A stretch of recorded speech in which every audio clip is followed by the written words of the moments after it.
লাশ বহনকারীরা একে অপরকে বলতে লাগলো, অন্য কোথাও যাত্রা করো না, কারণ একটা ছেলে তো মারাই যাবে। আজকে রাক্ষসী কন্যার বিয়ে হবে এবং আগামীকাল ভোর বেলাতে তার বাড়ি থেকে লাশ সরাতে হবে। এভাবে দেশের মানুষের মধ্যে আলাপের ঝড় বইতে লাগলো। এইদিকে বরকে জীবিত অবস্থায় একবার দর্শনের উদ্দেশ্যে সেখানে এসে হাজির হলেন অনেক লোক। কেউ কেউ লোকমান হাকিমের ছেলেকে ভয় দেখিয়ে বললেন, জনাব, আপনাকে দিয়ে রাক্ষসী মেয়েটি 10 জন স্বামী পূর্ণ করবে, আপনার পরে আসবে সে হবে 11 নাম্বার। কেউ কেউ বললেন, আপনি জেনে শুনে মৃত্যুর ঝুঁকি নিতে যাচ্ছেন কেন, আপনি নিশ্চিত মারা যাবেন। আবার কেউ কেউ বললেন, সম্পদের লোভে ইতিপূর্বে 9 জনের প্রাণ গিয়েছে, অর্থ সম্পদের লোভ পরিত্যাগ করে দেশের ছেড়ে দেশে ফিরে যান। এভাবে নানান মন্তব্য করতে শুরু করলো লোকজন। লোকমান হাকিমের ছেলে মানুষের কথায় ঘাবড়ে গেলেন। তখন সে পিতার উপদেশগুলো আরেকবার স্মরণ করলেন। পিতার কথা ছিল, গাছের নিচে যে বৃদ্ধকে দেখবে তার কথা মতো চলবে, সে যদি তোমার সঙ্গী হতে চায় তাহলে তুমি তাকে তোমার সঙ্গে নিবে। লোকমান হাকিমের ছেলে মনকে প্রশান্ত করলেন এবং নিজেকে শক্ত করার চেষ্টা করলেন। নির্দিষ্ট দিনে নির্দিষ্ট সময়ে বহু লোকের উপস্থিতিতে লোকমান হাকিমের ছেলের বিবাহ কার্য সম্পন্ন হলো। সেই বিবাহের অনুষ্ঠানে পূর্বের চেয়ে 10 গুণ বেশি জমায়েত হয়েছিল, কারণ আরো একটি যুবক ছেলে স্বেচ্ছায় মৃত্যুবরণ করতে যাচ্ছে, আর এই ছেলেটিকে একবার কেই না বা দেখতে চায়। বিবাহ কার্য সমাধান করে কত লোকজন চলে গেল এবং ভোরবেলা দৃশ্য দেখার জন্য কত লোক অপেক্ষা করতে লাগলো। বৃদ্ধ লোকমান হাকিমের ছেলেকে আড়ালে ডেকে বললেন, বৎস, তুমি সন্ধ্যাবেলা কন্যার কক্ষে গিয়ে কোথাও বসবে না, দাঁড়িয়ে দাঁড়িয়ে একটু কথা বলে আসবে এবং আসার সময় তার একখানা পরনের কাপড় ও একটি জামা নিয়ে আসবে। সেগুলো নিয়ে সোজা আমার কাছে চলে আসবে, কোথাও দাঁড়াবে না। তারপরে আমি যা বলবো সে অনুযায়ী কাজ করবে। লোকমান হাকিমের ছেলে বৃদ্ধ চাচার কথা অনুসারে সন্ধ্যার পরে তার স্ত্রীর কাছে গেলেন। স্ত্রী অবাক হয়ে তাকিয়ে রইলেন। লোকমান হাকিমের ছেলে স্ত্রীর দিকে অবাক হয়ে তাকিয়ে রইলেন। মানুষ এত সুন্দর হতে পারে সেটা তার কল্পনা তো ছিল না। তার স্ত্রীকে দেখে আনন্দে আত্মহারা হয়ে তাকে জড়িয়ে ধরলো। স্ত্রীও স্বামীকে দেখে আনন্দে আত্মহারা হয়ে তাকে জড়িয়ে ধরলো। এত সুন্দর শরীর, স্বাস্থ্যবান বর ইতিপূর্বে আর কোনোদিন সে দেখেনি। এভাবে কিছু সময় কাটার পরে মেয়েটি ফুঁপিয়ে কাঁদতে শুরু করলো। তখন লোকমান হাকিমের ছেলে তাকে জিজ্ঞেস করলো, তুমি কাঁদছো কেন? মেয়েটি তখন বলল, তোমার মতো একজন ভাগ্যবান স্বামীর চরণতলে আমি কতক্ষণ ঠাঁই পাবো জানি না, কারণ আমি এক হতভাগিনী কন্যা। আমাকে ইতিপূর্বে 9 জন যুবক বিয়ে করেছিল, কিন্তু আমি কাউকে মন দিয়ে ভালোবাসার সুযোগ পাইনি। তাই তোমাকেও এভাবে হারাতে হয় কিনা সে কথা ভেবে আমি কাঁদছি। এ সময় লোকমান হাকিমের ছেলে মনে পড়লো সে বৃদ্ধের নির্দেশ। তখন সে বলল, আমি তোমার সাথে একটু পরে আলাপ করব, এখন তোমার পরনের একখানা কাপড় ও একটি জামা তাড়াতাড়ি আমাকে দাও। মেয়েটা তখন কোনো কারণ জিজ্ঞেস না করে তাকে একখানা কাপড় ও একটি জামা এনে দিল। তখন লোকমান হাকিমের ছেলে তা নিয়ে দ্রুত চলে আসলো সে বৃদ্ধের কাছে। লোকমান হাকিমের ছেলে কাপড় নিয়ে আসে দেরি দেখে বৃদ্ধ বললেন, বাবা, এত দেরি করলে কেন? তোমার ঠিক হয়নি এমন দেরি করা, আর একটু হলেই আমি তোমাকে আর রক্ষা করতে পারতাম না। দ্বিতীয়ত, তোমাকে স্ত্রীর কাছে বসতে নিষেধ করেছিলাম, তুমি সেখানে বসলে কেন? তুমি তোমার স্ত্রীর সাথে বসে কথা বলছিলে, এটা তোমার জন্য খুবই বিপজ্জনক হতে যাচ্ছিল। আল্লাহ তোমাকে অল্পের জন্য রক্ষা করেছেন। যাই হোক, বাকি কথা পরে শুনবে, এখন তুমি আমার উপদেশ অনুসারে কাজ করো। এই কথা বলে বৃদ্ধ মেয়েটির জামা কাপড় একটি পাত্রে রেখে তাতে আগুন ধরিয়ে দিল। এরপর আগুনের উপর বেশ কিছু কাঁচা লতাপাতা দিয়ে দিল। সবশেষে নিজের ঝোলা থেকে একটি সাপের মাথা বের করলো এবং সেটাকে আগুনের মধ্যে নিক্ষেপ করে জ্বালিয়ে দিল। যখন এগুলো অধিকাংশ পুড়ে ছাই হয়ে গেল এবং প্রচন্ড ধোঁয়া বের হতে লাগলো, তখন তিনি লোকমান হাকিমের ছেলেকে বললেন, এই পাত্রটি নিয়ে তুমি তোমার বাসার ঘরে রেখে দাও। তারপরে তুমি তোমার স্ত্রীর সাথে নিশ্চিন্তে আলাপ করো এবং তার সাথে মিলন করতে পারো। ভোরবেলা উঠে গোসল করে ফজরের নামাজ শেষ করে আমার সাথে দেখা করবে। লোকমান হাকিমের ছেলে আগুনের পাত্রটি নিয়ে বাসর ঘরে ঢুকে গেলেন।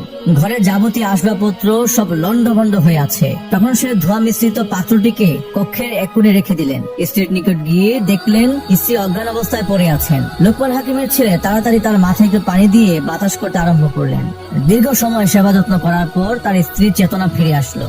স্বামীকে তার কাছে বসে দেখতে পেয়ে তিনি খুবই আনন্দিত হলেন, স্বামীকে জড়িয়ে ধরলেন। তখন লোকমান হাকিমের ছেলে বললেন, তোমার এই অবস্থা কিভাবে হলো এবং ঘরের আসবাবপত্রগুলো কিভাবে এরকম লন্ডভন্ড হয়ে থাকলো?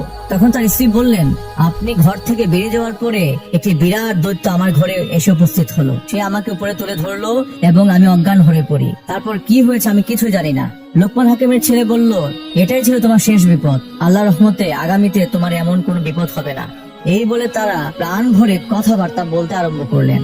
হৃদয়ে ভালোবাসা আদান প্রদান করে সবশেষে তারা মিলন করলেন।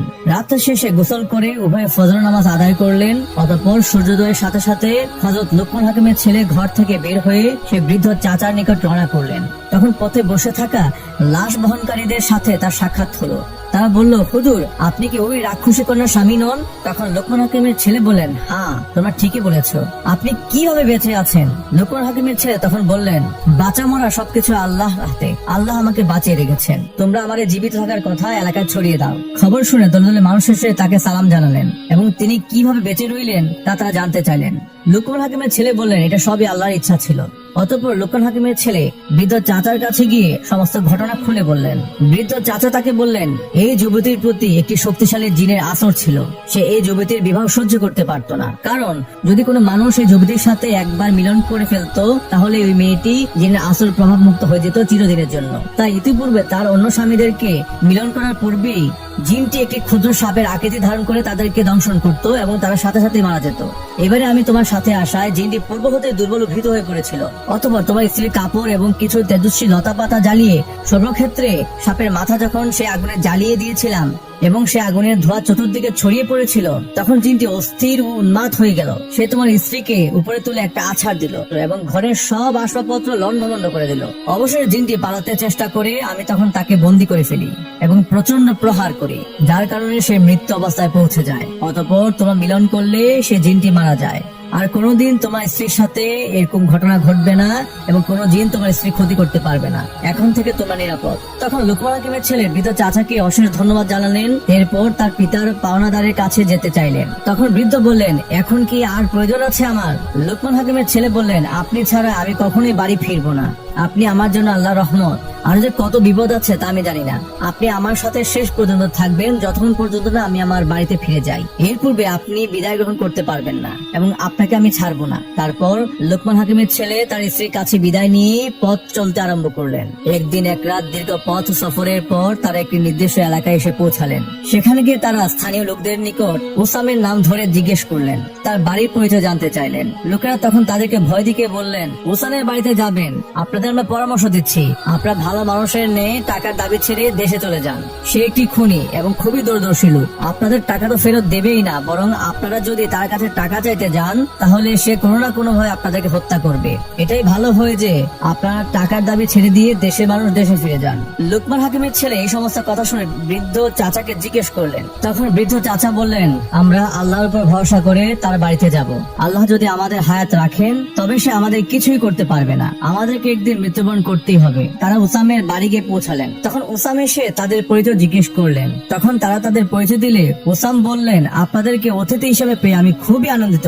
আমি কিছুদিন আগ থেকে লোকমান হাকিমের টাকাটা দিব বলে ভাবছি, কিন্তু সুযোগের অভাবে তার কাছে যেতে পারছি না। আপনারা যখন এসে গেছেন তাহলে খুবই ভালো হয়েছে। এবার আমি সহজে দেনামুক্ত হতে পারবো। আপনারা আজকে আমার গরিবখানায় থাকবেন, আগামী দিন আপনাদেরকে বিদায় করব। লোকমান হাকিমের ছেলে তখন বৃদ্ধকে বললেন, আমার পিতা এই লোকের বাসায় থাকতে নিষেধ করেছেন।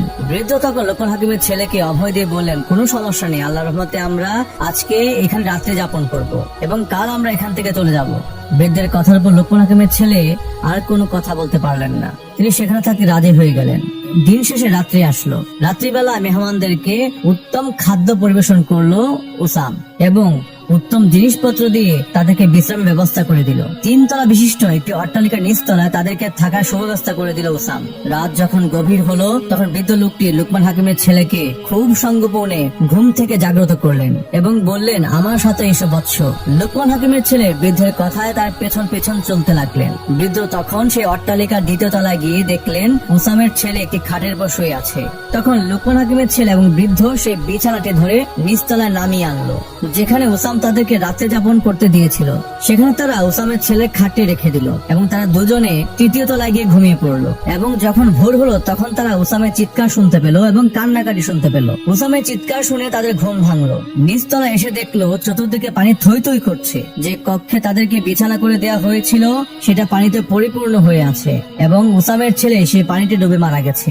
মৃত ছেলেকে সম্মুখে রেখে সে চিৎকার করে কান্নাকাটি করছে। বৃদ্ধ লোকমান হাকিমের ছেলে যখন নিচতলায় আসলো তখন তাদেরকে জিজ্ঞেস করলো, ভাই কি হয়েছে আপনার, আপনি কান্না করছেন কেন? উসাম তখন বলল, আমাকে উপযুক্ত শিক্ষা দিয়েছেন আপনারা, আপনারা এত দূরদর্শী তা আমি আগে ভাবতে পারিনি। আমি আমার এই নিচতলাকে একটি মরণ ফাঁদ হিসেবে ব্যবহার করতাম। রাত্রিবেলা এখানে সমুদ্রের ঢেউ এসে পানিতে কক্ষটি ডুবে যেত। গভীর রাতে আমি সম্মুখের দরজাটি বন্ধ করে রেখে যাই, যাতে এই কক্ষে শয়নকালে লোকজন বের হতে না পারে এবং পানিতে ডুবে মারা যায়। আজকে আপনারা দরজা বন্ধ করার পূর্বে এখান থেকে সরে গিয়ে আমার ছেলেকে সেখানে রেখে দিয়েছিলেন, আর আমিও দরজাটি বন্ধ করে দিয়েছিলাম। আমি জানতাম না আপনাদের কক্ষে আমার ছেলে শায়িত আছে। আমি জীবনে বহু পানাদারকে এভাবে হত্যা করেছি। শেষ পর্যন্ত আজকে আমি আমার পাপের প্রতিফল পেলাম।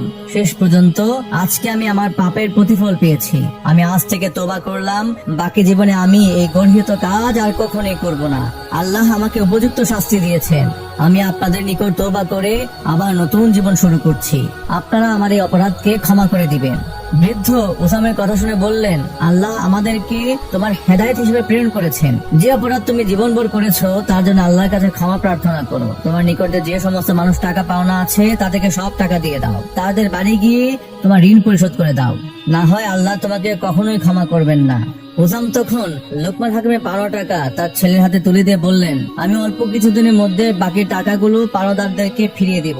আমি যে ছেলে ভবিষ্যতের জন্য এত জঘন্য পন্থায় টাকা উপার্জন করছি সে আমার সম্মুখে আজ মারা গেল আমার অপরাধে। আমার আর কোনো ছেলে মেয়ে নেই, অতএব আমি অর্থ উপার্জন আর কার জন্য করব? আমার লোভের পরিসমাপ্তি ঘটেছে। উসামের নিকট থেকে টাকা নিয়ে বৃদ্ধ এবং লোকমান হাকিমের ছেলে দেশের দিকে রওনা করলেন। পথিমধ্যে শ্বশুর বাড়িতে এসে লোকমান হাকিমের ছেলে এবং সেই বৃদ্ধটি বিশ্রাম নিলেন। লোকমান হাকিমের ছেলে পরের দিন তার স্ত্রীকে বললেন, এখন আমার পিতার সঙ্গে দেখা করতে যেতে হবে, অতএব তাড়াতাড়ি প্রস্তুত হয়ে নাও, আগামীকালকে আমরা রওনা হব। তখন স্ত্রী বললেন, সবই ঠিক আছে, কিন্তু আমার এই বিশাল সম্পদের দায়িত্বভার আমি কার কাছে রেখে যাব?